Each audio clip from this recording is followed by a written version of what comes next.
There comes a time where we all must choose between the light and the darkness.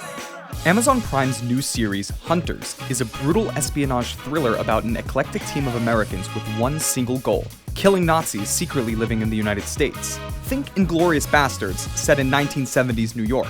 The show follows the team, led by a mysterious affluent Holocaust survivor, portrayed by Al Pacino, as they uncover a shocking conspiracy that these incognito Nazis are plotting to bring about the Fourth Reich on American soil. The show is inspired by true events, but inspired is somewhat of a vague descriptor. How close did a sleeper cell of Nazis come to overthrowing the American government? Are any of the hunters based on real people? In this historical fiction, how much is historical and how much is fiction? Post-World War II, there were German Nazis living in America, but how did they get there? Throughout the Second World War, Nazi Germany maintained an impressive technological superiority over its adversaries, such as devastating chemical weapons and advanced missile technology. As the tide of the war began to turn in favor of the Allied forces, the American government started to realize just how important the Nazis' technological advancements were. If this technology were to fall into the hands of other nations, specifically the increasingly powerful Soviet Union, America could find itself outclassed and obsolete. So what did the American government decide to do? Bring over the Nazis' best and brightest.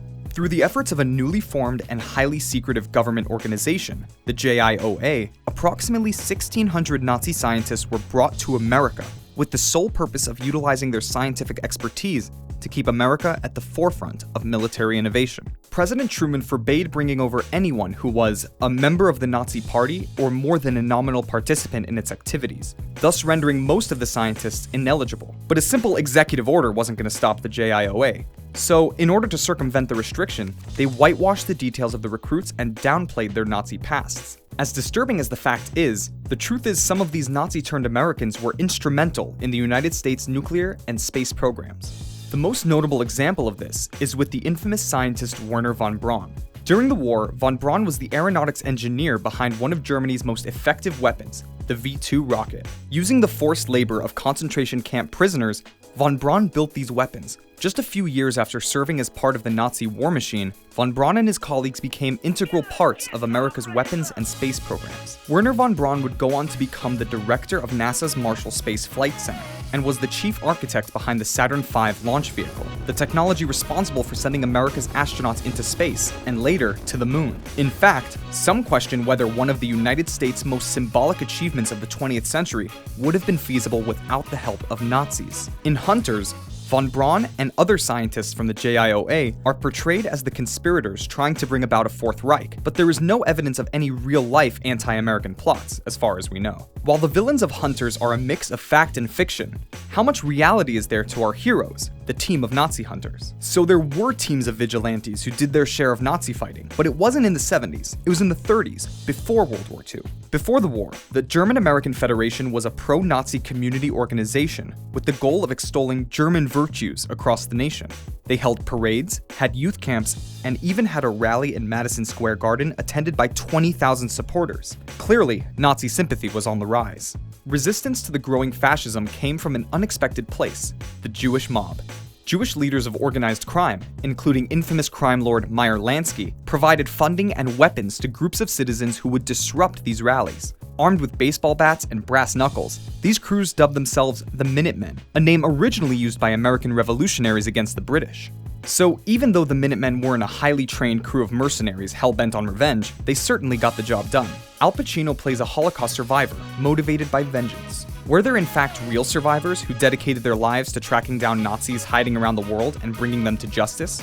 Absolutely. Perhaps the most famous of these real-life hunters is Simon Wiesenthal. A survivor of the concentration camps, Wiesenthal worked to gather intel on Nazi fugitives and worked with Israeli and American intelligence agencies to track down these war criminals. Wiesenthal is perhaps most known for his contributions to the 1960 capture of Adolf Eichmann, the architect of Hitler's final solution. Simon Wiesenthal's efforts to bring Nazis to justice makes for some amazing stories. His efforts extended across the globe, bringing him in contact with some pretty extraordinary people, like this guy. I'm Myron Sugarman, and I sold and operated gambling machines from one end of the earth to the other. Myron spent a good deal of his life working in organized crime, but remarkably, he's connected to both Simon Wiesenthal and the Minutemen of the 1930s. I'm inspired by several factors of life, of course. One of the biggest was that my father's involvement with an organization called the Minutemen that fought the American Nazi Party here in Newark, New Jersey in the 1930s. And I said to myself that I got to do something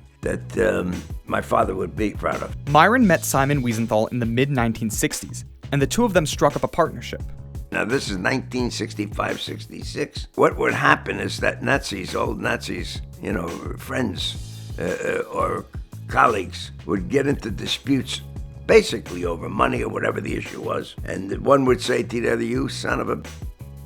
I'm going to Wiesenthal and I'm going to snitch on you. You tell them what you did during the war." So I told Simon Wiesenthal, "I'm prepared to do whatever I have to do to help you pursue Nazi war criminals." And the first thing that he said to me was, "We need money." Unlike hunters, Wiesenthal and his colleagues used the legal system to bring Nazis to justice. But we do know of one instance where Wiesenthal considered going full vigilante.